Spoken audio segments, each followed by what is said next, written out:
एक जिंदल स्टेनलेस पर नजर डाल लेते हैं। जिंदल स्टेनलेस दरअसल आपको याद होगा एक आउट परफॉर्मर रहा है, बहुत ही बढ़िया परफॉर्मेंस देखने को मिला है कंपनी की ओर से। दरअसल Q1 में भी वो डेटा आपकी स्क्रीन पर आएगा, चाहे एबिटा पर टन हो, चाहे ओवरऑल आंकड़े वॉल्यूम्स के लिहाज से हो, तो एक अच्छी तिमाही दरअसल इस कंपनी ने अपने नाम की है। अब यहां से आगे का आउटलुक क्या है, कंपनी के ग्रुप CFO अनुराग मंत्री हमारे साथ जुड़ रहे हैं। मंत्री साहब, स्वागत है आपका CNBC आवाज पर। रेवेन्यू में हमने देखा है बहुत तगड़ी ग्रोथ, 3,841 करोड़ का आंकड़ा, एबिटा 650% बढ़ रहा है। आपका एबिटा पर टन के आंकड़े को लेकर बाजार में काफी ज्यादा चर्चा हो रही थी। ये जो इंप्रूवमेंट देखने को मिली है, ये क्या सोनली एक लो बेस के चलते हैं या फिर वाकई बिजनेस में ग्रोथ आई है, डिमांड उतना पिकअप हो रहा है, और क्या इस रिकवरी, इस रन रेट को आप मेंटेन कर पाएंगे? तो हर्षिता, जो आपने जो समराइज किया कि जो ओवरऑल परफॉर्मेंस है, वो चाहे हमारे रेवेन्यू की हो या एबिटा पे हो या मार्जिन्स पे हो, तो अगर आप देखेंगे तो हम लास्ट रिकॉल करेंगे, हम लास्ट ऑलमोस्ट 2 साल से हम एक्सटेंसिवली काम कर रहे थे अपने पूरे बिजनेस मॉडल पे। तो एक तो हमने just before the pandemic start November 19 में अपनी कैपेसिटी जो उड़ीसा प्लांट की थी वो 35% से बढ़ा ली थी, एंड विद जस्ट 40 करोड़ के इन्वेस्टमेंट से। तो वो डीबॉटलनेकिंग करके, तो उसके कारण हमारे वॉल्यूम्स 0.8 मिलियन की जो कैपेसिटी वो 1.1 पहुंच गई थी।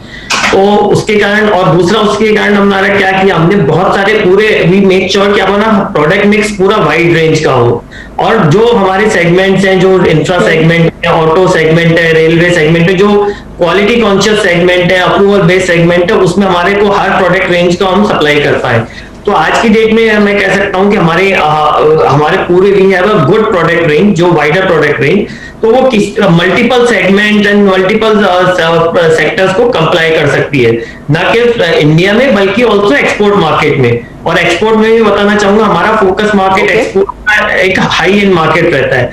तो मैं अगर आपको समराइज करूं तो एक तो प्रोडक्ट मिक्स का जो हेल्दी प्रोडक्ट मिक्स हमने किया, दूसरा इसको सपोर्ट करने के लिए हमने पूरा अपना जो मैन्युफैक्चरिंग प्रोसेस है और जो हमारी सप्लाई चेन है उसको इतना लीन और एफिशिएंट किया कि उसके कारण कि कभी भी हम जो प्रोडक्ट रेंज मार्केट में डिमांड है उसको कैटर कर सके। तो ये दोनों का फायदा हमको मिला, तो इसके कारण हम वॉल्यूम मेंटेन कर पा रहे हैं, और इसके कारण हमारा overall we are focusing on the good quality products जहां पे मार्जिन अच्छे होते हैं।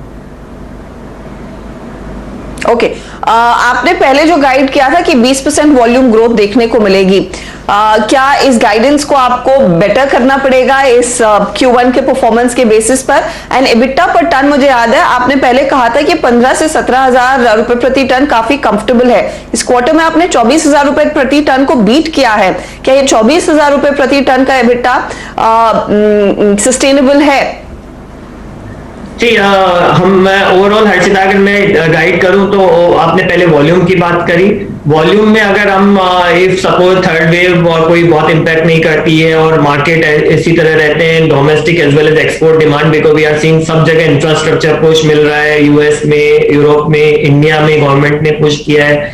तो अगर इसके चलते वी आर श्योर कि हम लोग अराउंड 20% का वॉल्यूम ग्रोथ क्लॉक कर पाएंगे। But overall guidance wise, because हमने कई बार देखा Q1 में कई जगह स्टेट्स में लॉकडाउन हो गए थे, एक्सपोर्ट में भी लॉजिस्टिक्स के चैलेंज आ रहे थे कंटेनर्स के, तो उसके चलते हम कह रहे हैं कि हम थोड़ा सा वॉल्यूम ग्रोथ हम जाना, जो टारगेट रेंज है 15 से 20%, मिनिमम 15% ग्रोथ हम फिर भी कर पाएंगे। But yes, means our target is to move towards 20%, which we are hopeful. आपने दूसरी बात करी ओवरऑल एबिटा की, तो मैंने जो कहना चाहूंगा, जो हमने प्रोडक्ट मिक्स में इंप्रूवमेंट किया और जो supply cost efficiencies and supply chain में इंप्रूवमेंट किया, उसके चलते हमारे मार्जिन्स ओवरऑल बेसिस पे ग्रेजुअली इंप्रूव हो रहे हैं।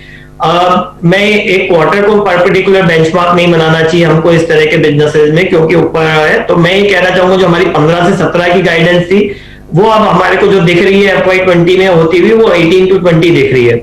मैं अभी भी चॉइस के ऊपर नहीं लेके जाऊंगा, बिकॉज वो एक क्वार्टर का in overall share holder perspective से विल ऑलवेज बी देयर कि जो हम अचीव कर सके एक रोबस्टली। तो 18 to 20,000 जो मेरे को लग रहा है कि उस तरह का मार्जिन रेंज पर टन का हमको दिखना चाहिए।